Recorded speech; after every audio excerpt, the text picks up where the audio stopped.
Hello, good morning, and welcome. Welcome to the Roundabout. Our topic today is going to be on workforce development. First, I thought I'd see if anybody has any great Valentine's Day plans. You want to put that in the chat or unmute yourself? Then we can go from there.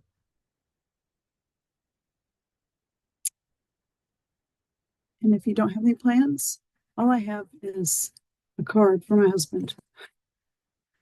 But my daughter brought home some roses from me. She made my husband pay for it. So I have that. We're going to have a nice dinner tonight. And how about how much snow did you get?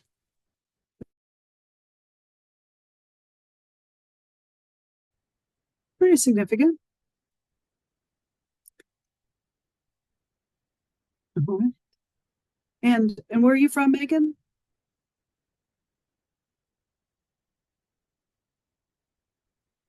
I know Justin. Okay, great. Glad you're with us. So our topic today again is workforce development. To me, that includes finding people, hiring people, training them, and then retaining them. So first I thought I'd ask, is there one of those in particular that you struggle with more, or a little bit of everything? There's a lot of information out there that I could share, and if you don't have anything in particular that you want me to focus on, I'll just go ahead with a little bit of everything. But I want to make sure that we cover topics that are most of a concern to you. So this is kind of based on a presentation that I gave in, I think it was like a year and a half ago, maybe, out. It was in District 6, actually. I don't know whether Megan was there or not, but they were concerned about workforce development. So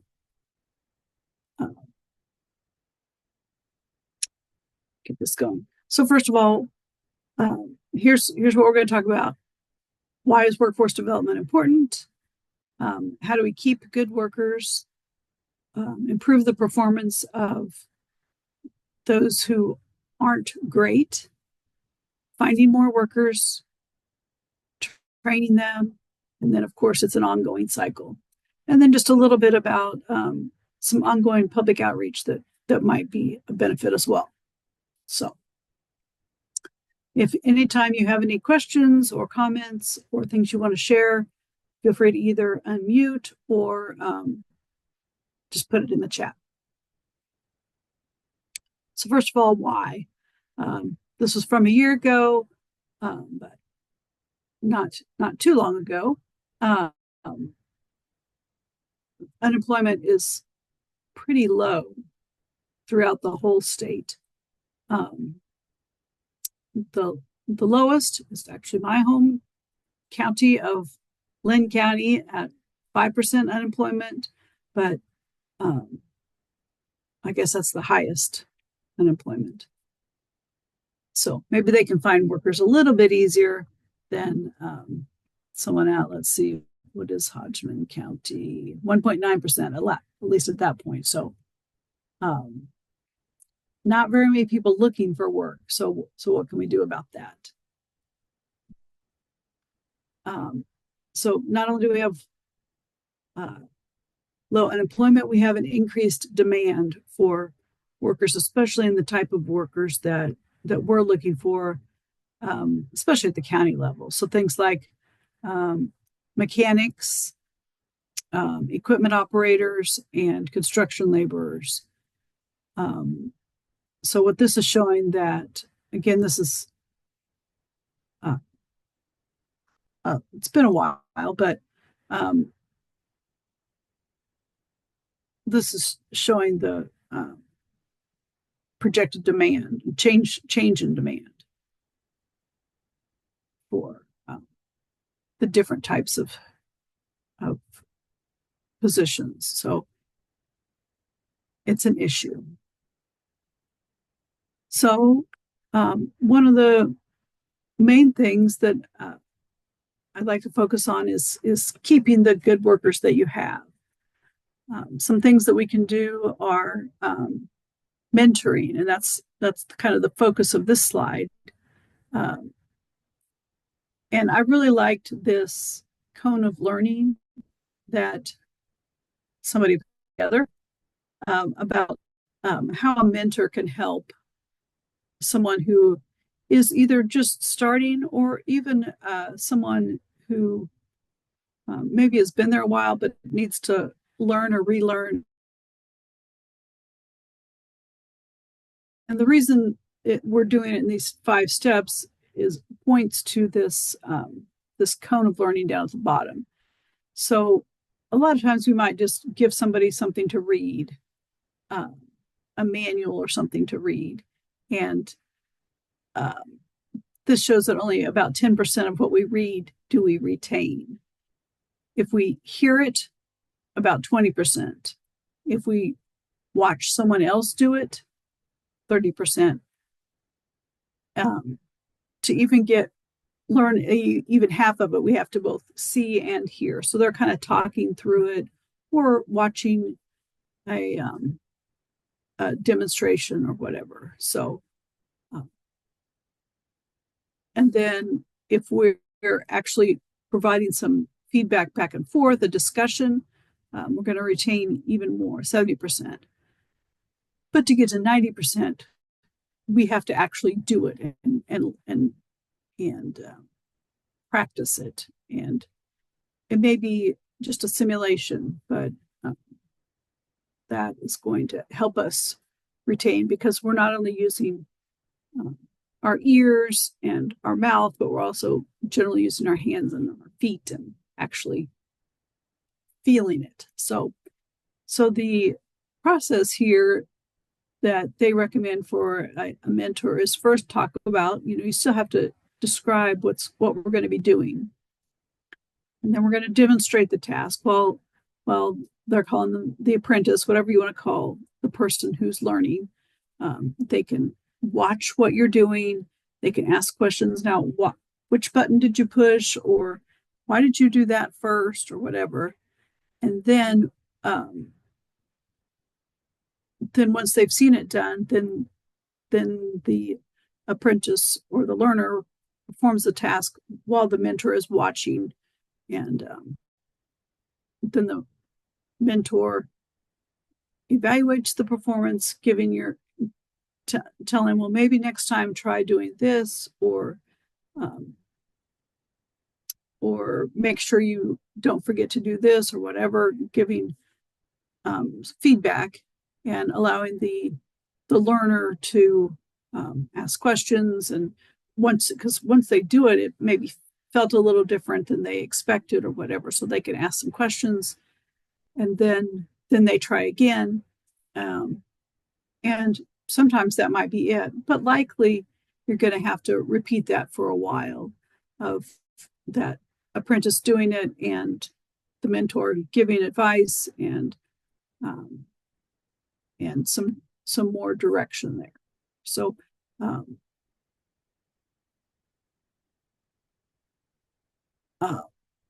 that's I love that. I think it's something that I wish I would have done with my kids, teaching them to do work around the house. Is going through those steps. I think it would have been even more successful.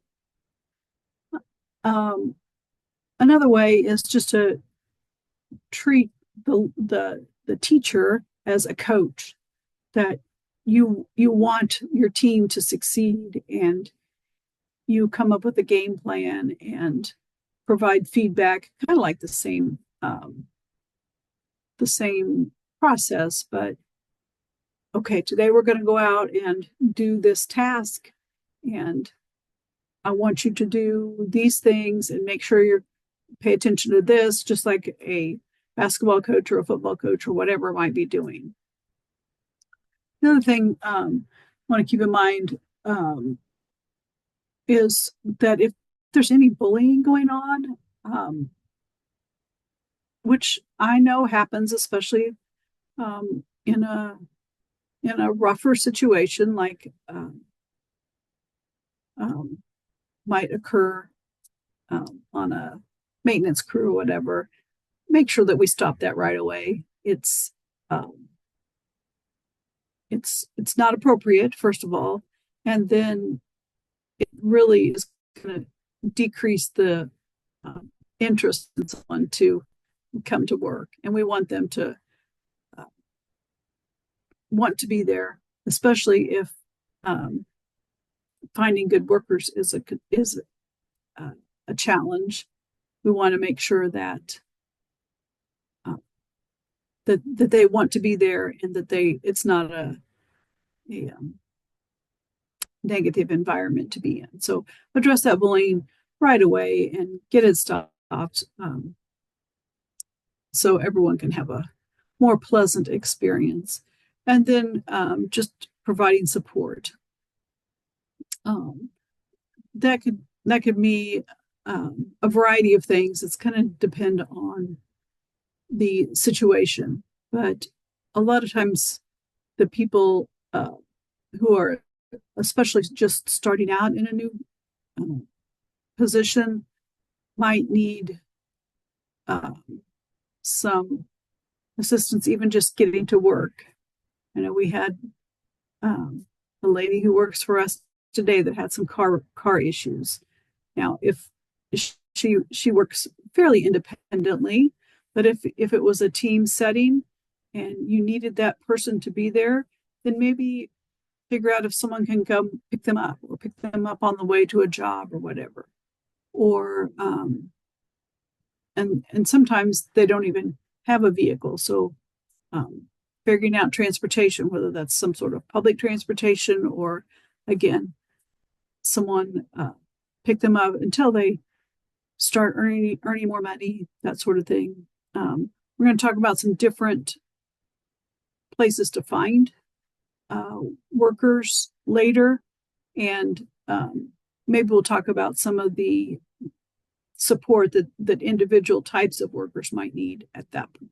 So sometimes that might be, it's a snow day and kids are out of school and someone's trying to find care for their child.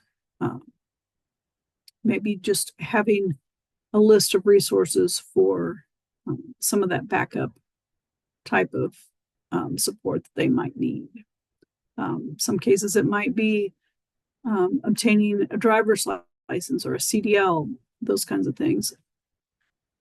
I assume that most agencies have a source, at least, of training for CDLs when needed, but in some cases they might not even have obtained their driver's license yet. So just providing that time and support to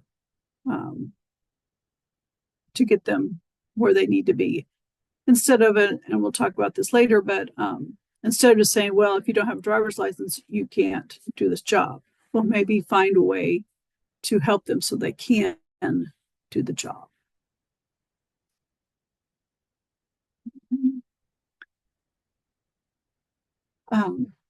Again, if you have a crew and it's hard to find people, if you have someone who is not working to your expectations, think about maybe why they aren't. Again, are they not showing up for work? Is that because they need some assistance getting there or whatever? Or is there things going on at home that they might need some support for? If they have some physical limitations, are there some accommodations that you can make to help them? um, be able to do at least part of the job. Maybe they can't do every part of a job, but maybe there's a part that somebody else can do a little bit more in that area, and the person needing those accommodations might be able to help in another way. So it kind of balances out. I'm not saying that they shouldn't do their share, but maybe their share um, isn't the traditional split of work. So something to think about there. Again, it needs to be individualized. Um, if if they need more training, maybe go through um, that mentor process again to make sure that they know what they're supposed to be doing, and then celebrate successes. It may seem like I don't need to celebrate this; they're just doing their job. But some people really thrive on that recognition of their willingness to improve. So we want to celebrate that. Or maybe it's just that they've been there a year, or they've been there 5 years, or whatever. That recognition can sometimes really give them the motivation to keep at it, and to put in the extra work that they may see it as. But then the other side of it is, for whatever reason, if they're leaving, really sit down and talk to them so you understand what was going on, and maybe you can make a plan for the next person to improve the process, improve what you have been able to do for that maybe you weren't able to do for that particular person. Welcome, Darren. All right, and then usually one of the hardest things to do is finding the workers to start with. Like we talked about, unemployment rates are pretty low right now. So if everybody that is in your traditional pool of workers is already employed, what can you do? Well, maybe you need to expand who you're reaching out to.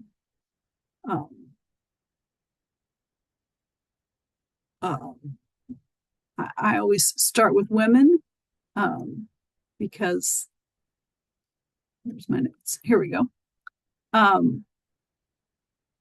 Because I'm in a field that's not a traditional role for women in engineering. So for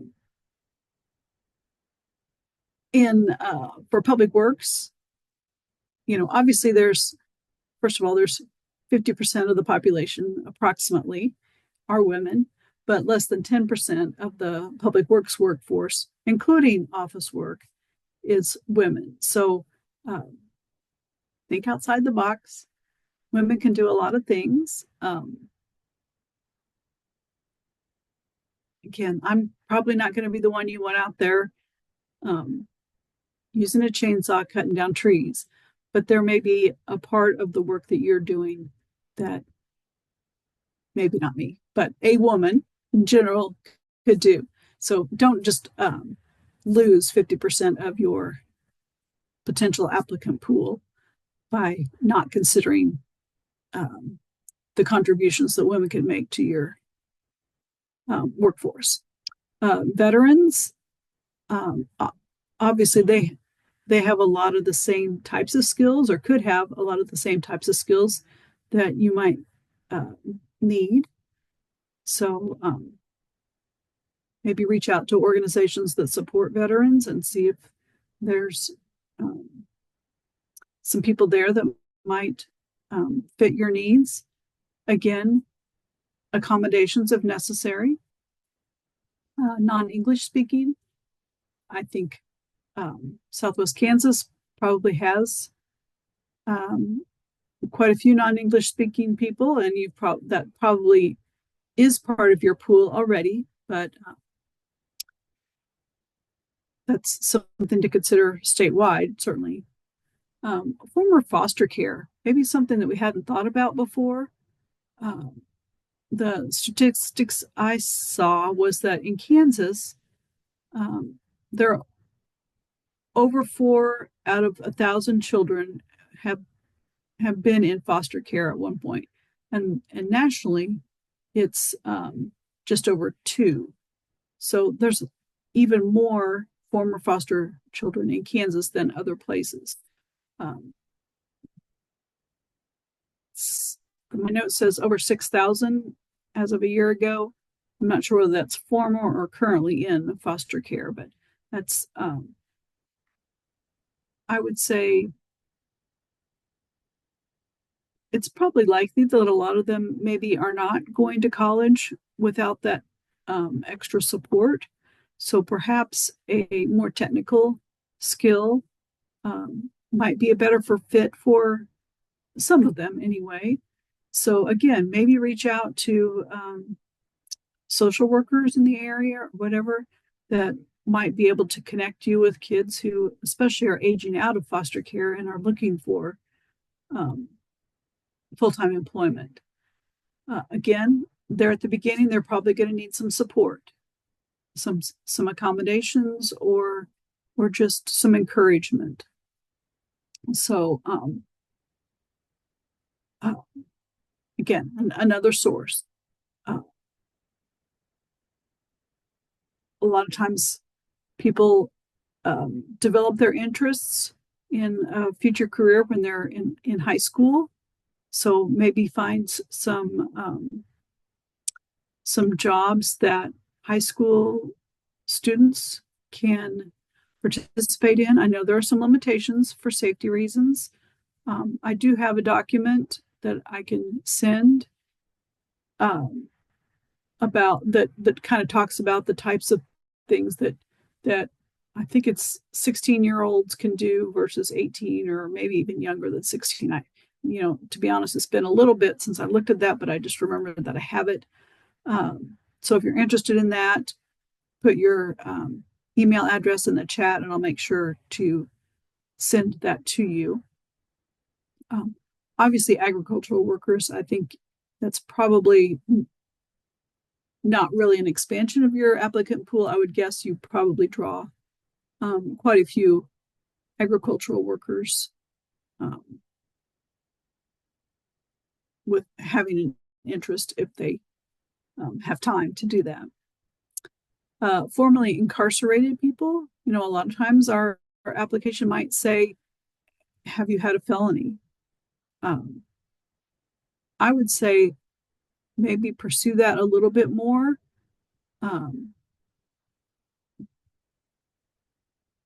If they're formerly incarcerated, they have paid their dues. And they, again, maybe wanting to change their life and I think that a full-time job is good for everyone. And my statistics here say approximately 17,000 people from Kansas are behind bars, though each year at least 60,000 different people are booked into local jails in Kansas. The incarceration rate in Kansas is 648 per 100,000 population. On the U.S. as a whole, it is 614 per 100,000 population. And then the next highest country in the prison report is the UK, and their rate is 144. So about a fourth of the United States. I'm not going to comment one way or the other on all that, just to say there are quite a few people who have been incarcerated for one reason or another. They may be reporting to a parole officer or something.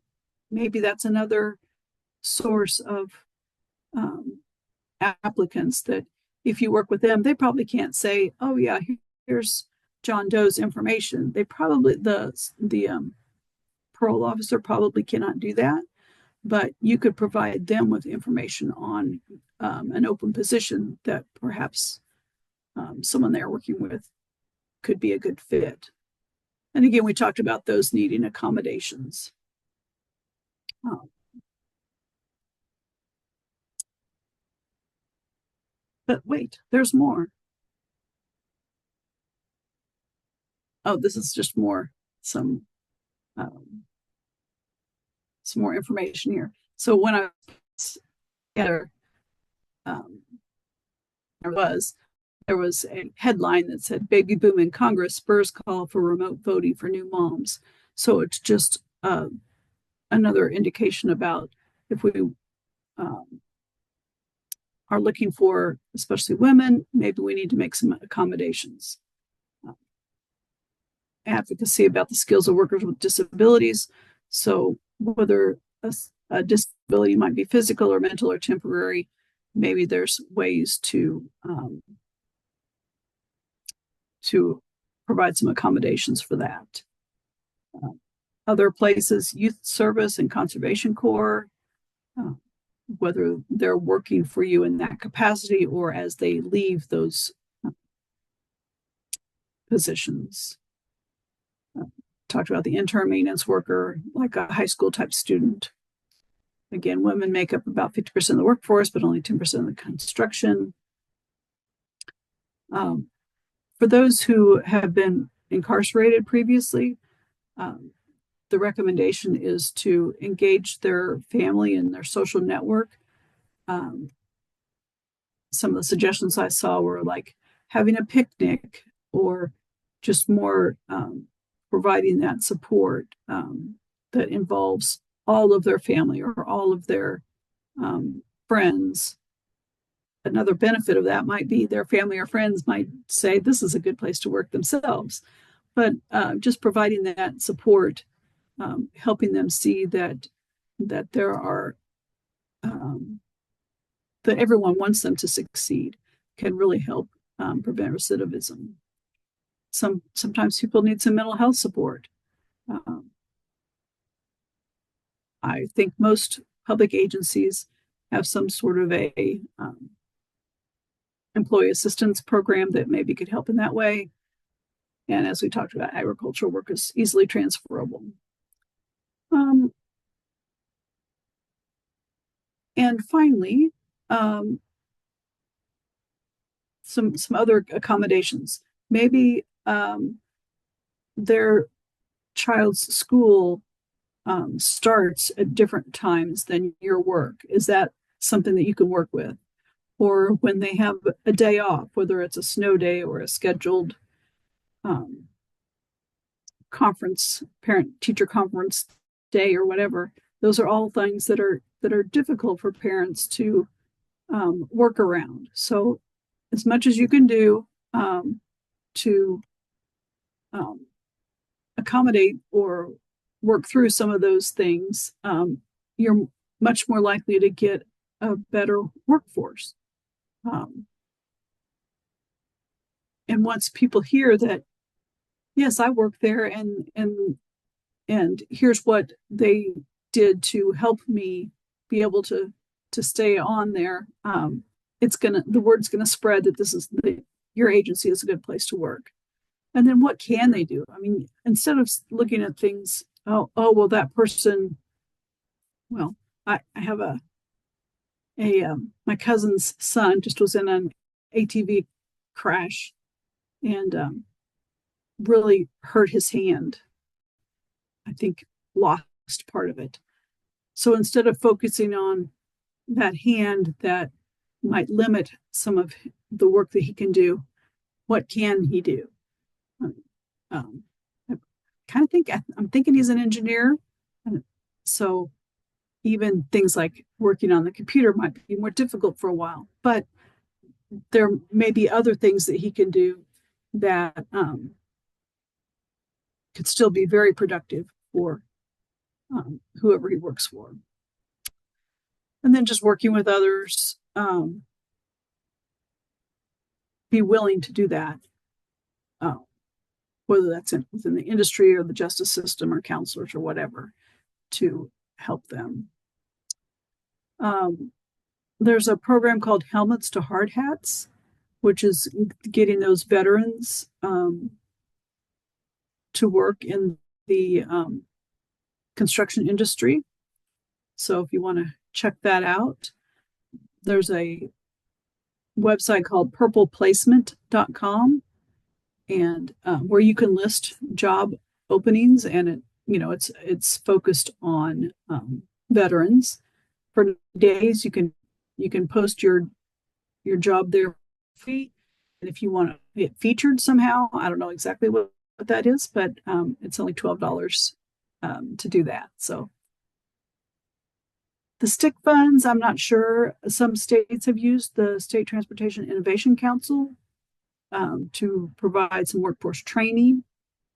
I think that would probably need to be more of a regional thing than an individual agency. But again, if you're interested in that, let me know. I can get you information on any of these things.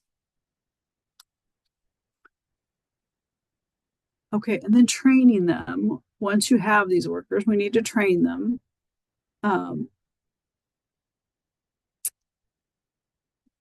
There are a few things going on here, but first I want to share something else. Let's see. I think I can move this over here. Yes.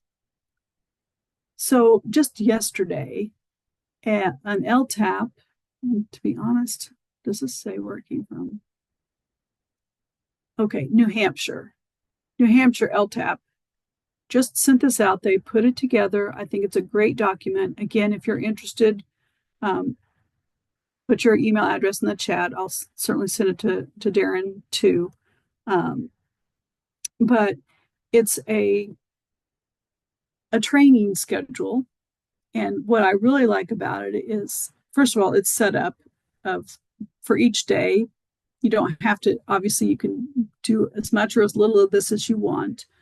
But each day it's got some, the different topics that you're covering. And the biggest thing that I like is a course link that you can click on and get that safety orientation training.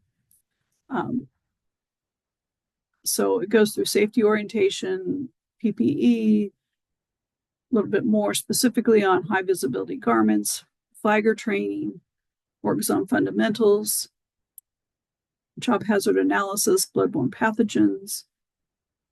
I mean, some of these you probably do the training already. So if you have something specific to you, that's perfectly fine.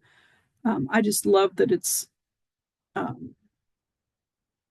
really thought out, and there's links to every one. Work zone safety, excavation and trench safety, electrical, hazardous materials, ethics, math concepts. I know that's been something that we've been looking for.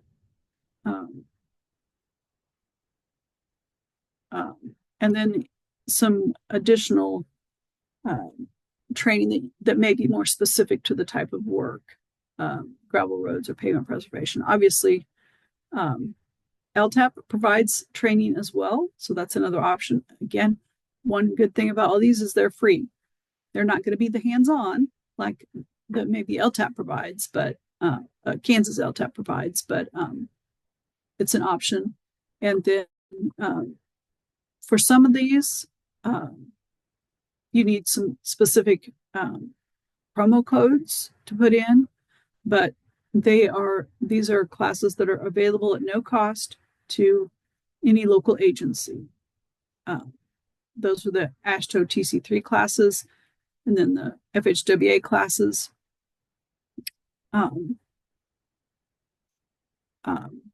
Those you don't need a link or don't need a promo code. I would say not do the hands-on training part because that would be traveling to New Hampshire, but we can do that here in Kansas.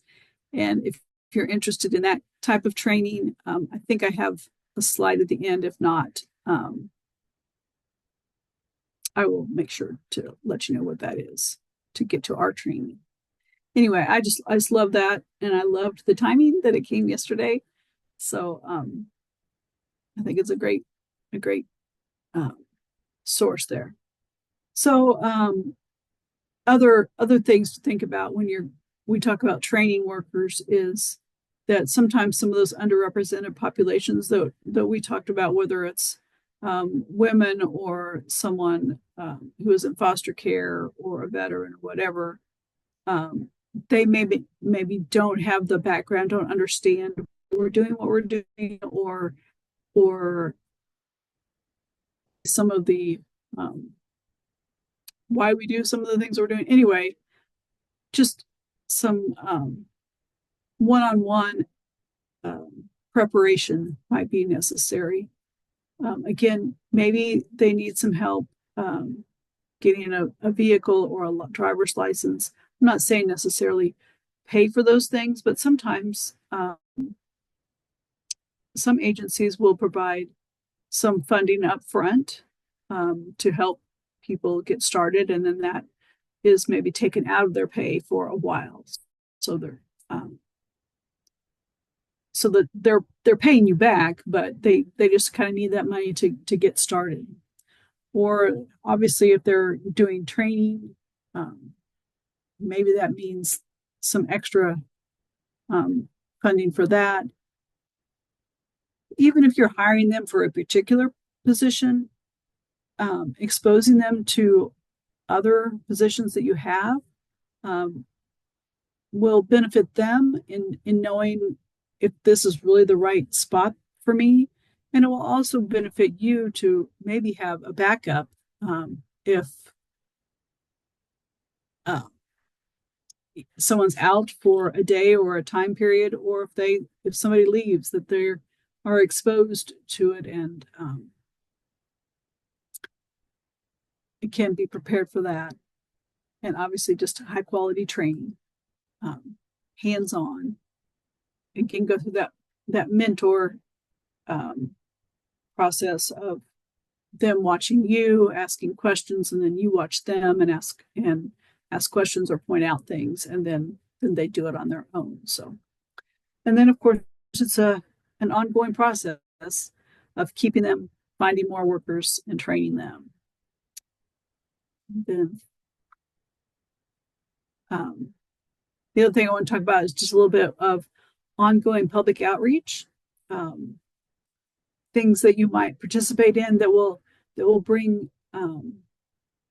recognition or bring notice to your agency, so that people think of you when they're looking for a position, either now or in the future. Things like Touch a Truck, probably more familiar with that one. At least I was, than most of the others. But little kids to be able to get out and get in a truck or a other piece of equipment, so they can almost kind of picture themselves in that position. Another place called their program, they had a Tools and Tiaras. It's for girls 6 to 14. So again, they're obviously not going to be doing these things, but getting into the vehicles or getting into whatever, or going out to see what somebody is doing and why. Some kids, especially girls, don't even think about that as an option. My daughter did. One of my daughters did this program. It was Magic Camp that KDOT put on. I don't remember what the MA was, but Girls in Construction. And it was a week-long camp in the summer, and they got to experience a lot of different things. I think she came home with a pink toolkit and a hard hat. I don't remember now what. It was, I think, partially funded by some industry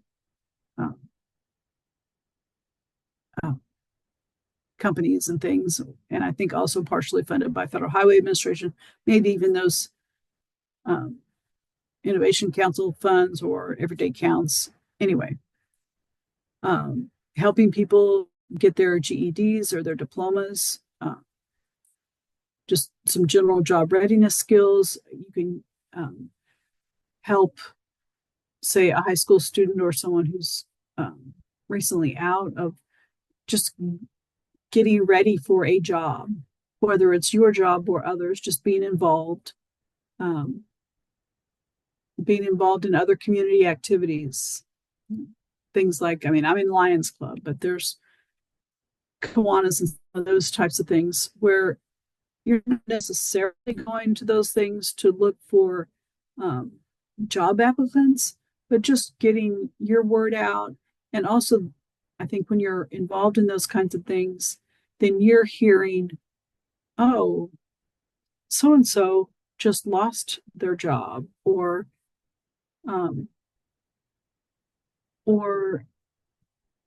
this person needs some extra support. Maybe that puts a thought in your head of helping them, that maybe they can consider working for your agency. And then finally, just helping your community understand why you do what you do and your goals. And I think the more you can communicate positively, instead of waiting for the media to come to you about a problem, bring to them all the good things that you're doing, and that people see your agency in a positive light, and see it as a good place to work and a place that helps others, helps the community, that sort of thing. There is a strategic workforce development starter kit. Again, if you're interested in that, I think maybe a little bit of what I presented came from that. I think that was probably a little bit. Okay, I guess that was it. Let me stop sharing. Okay. I wanted to leave a little time here at the end in case anybody has any questions, any comments, anything that maybe has worked for you or that you struggle with. Any thoughts to share? Feel free to unmute or type something in the chat. I'm happy to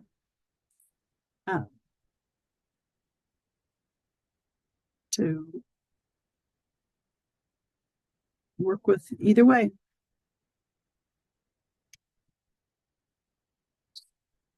And then Megan or Justin, I didn't know if either of you were interested in either of those documents. I know I'm assuming Darren might share with Justin if there's things that might help him, but if not, I was going to point out a couple other things.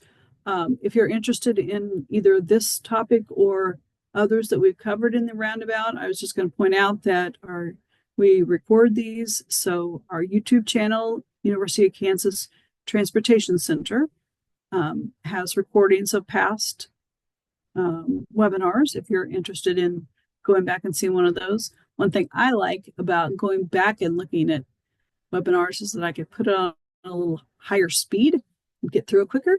But anyway, that's just another thing. And then if you have any ideas for other topics for the Roundabout in the future, feel free to either put it in the chat or send me an email. Catch me if I'm out somewhere. I do plan to attend all of the county highway group meetings this spring, so that's another opportunity. One topic that came up here recently was working with elected officials. So we might try to do that in April. We'll see. if we can get somebody to join us, I would really like one or two, say, county commissioners maybe, or city council who are supportive of public works and public works activities and things, to just have a discussion about, especially funding, I think is usually a big issue. The other thing would be just policies and that sort of thing. So if you know of any great commissioners or councilmen that you would like to suggest, I'm happy to hear that. Maybe April. It depends on if we can get enough. If we can get somebody there, I'd like to promote it to county commissioners and city councilmen throughout the state to join us, so that they maybe could see how their role affects what we're doing in public works. So that's kind of a thought, but I've got other thoughts too, for topics. So I'm glad you expected Darren to share. I figured he would. Again, if there's not anything else, I don't need to keep you. I hope everyone has a great Valentine's Day, and we'll see you again at the next one. It will be April the second Friday at 11. So thank you all.